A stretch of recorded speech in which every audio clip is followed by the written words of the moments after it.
Ron DeSantis speaking right now in Tallahassee at the state EOC Emergency Operations Center. Let's go there right now and listen in. So it's now moving north at about 9 miles an hour. Earlier today, the National Hurricane Center issued a hurricane warning for a portion of the west coast of Florida to reflect the increased strength. Elsa is forecast to become a hurricane before making landfall, with landfall appearing most likely in the eastern Big Bend of Florida or Nature Coast north of Tampa Bay tomorrow morning. But of course, if you look at how lopsided this storm is, anything to the east of the eye will have some storm impacts for sure.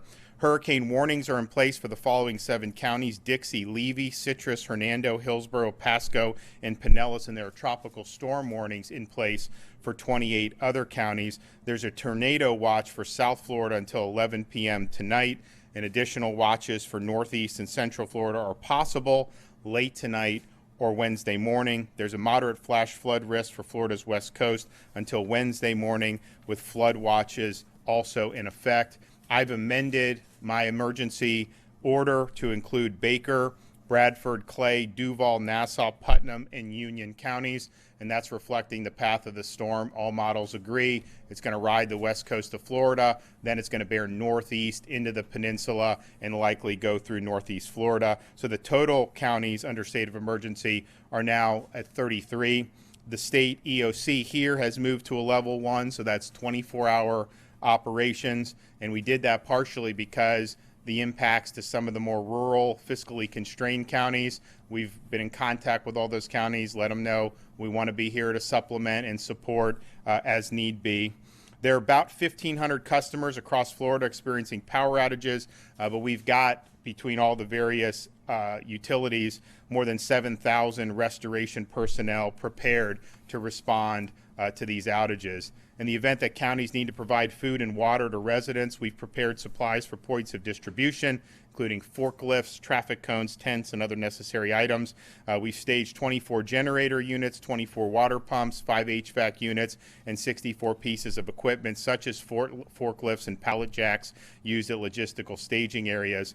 It's important for Floridians to have weather alerts turned on your phone, in your home, as you continue to monitor conditions in the area. This is going to end up impacting the Tampa Bay area late tonight. You're going to see impacts all across the west coast, up the west coast into the morning hours. We're anticipating a landfall probably between 8 a.m. and 9 a.m. tomorrow, somewhere again on the Nature Coast or Big Bend part of Florida. Please heed any type of warnings from your local officials. There have not been any widespread evacuation orders. There have been some voluntary orders in a handful of counties, and that's mostly targeted at people who have special needs, who are power dependent, or who are in very low-lying areas. But if you are provided that, even on a voluntary basis, we ask that you please take it seriously. And I cautioned earlier today, just be careful as you can complete your storm preparations. We'll closely monitor this storm and provide additional updates.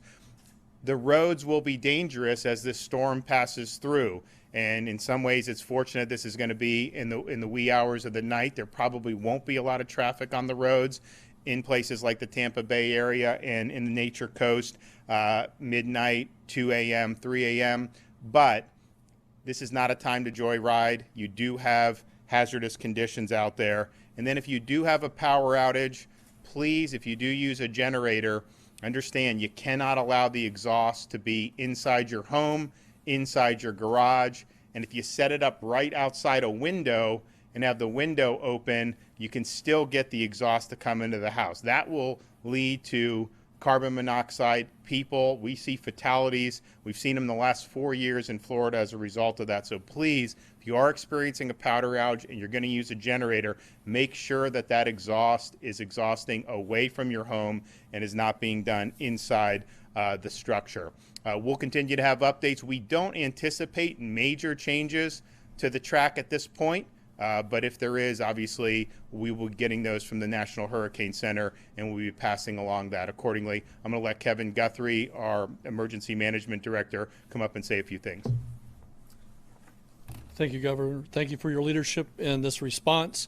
As you've heard the Governor detail in great detail the preparations of the men and women behind me of the State Emergency Response Team.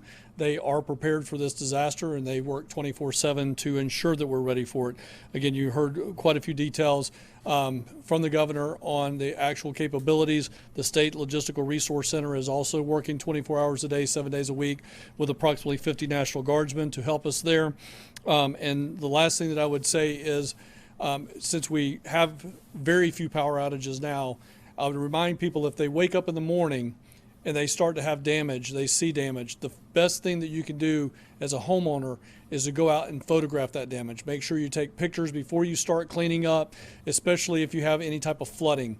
Flooding only lasts temporary, so it's very important to get those high water marks, flood marks on your homes, and then take those pictures very, very quickly. With that being said, again, as the governor said, we will provide additional updates as we have them. Thank you. Questions for Kevin or for me? Governor, you requested a emergency declaration from the president before landfall. I guess we might get it. So you have been getting an update there from the Emergency Operations Center in Tallahassee. I want to just recap a couple of key points that Governor Ron DeSantis just shared with us. He says that Elsa is expected to make landfall in Florida sometime between 8 and 9 a.m. tomorrow near Cedar Key. If you don't know where that is, it's southwest of Gainesville, just north of Tampa. And right now, 33 counties in Florida are under a state of emergency. And in our area, that now has been expanded to include Duval County, Clay, Baker, Bradford, Nassau, Putnam, and Union County. So we will continue to update you on what comes out of that press conference. But the state is preparing and is ready for whatever Elsa brings our way.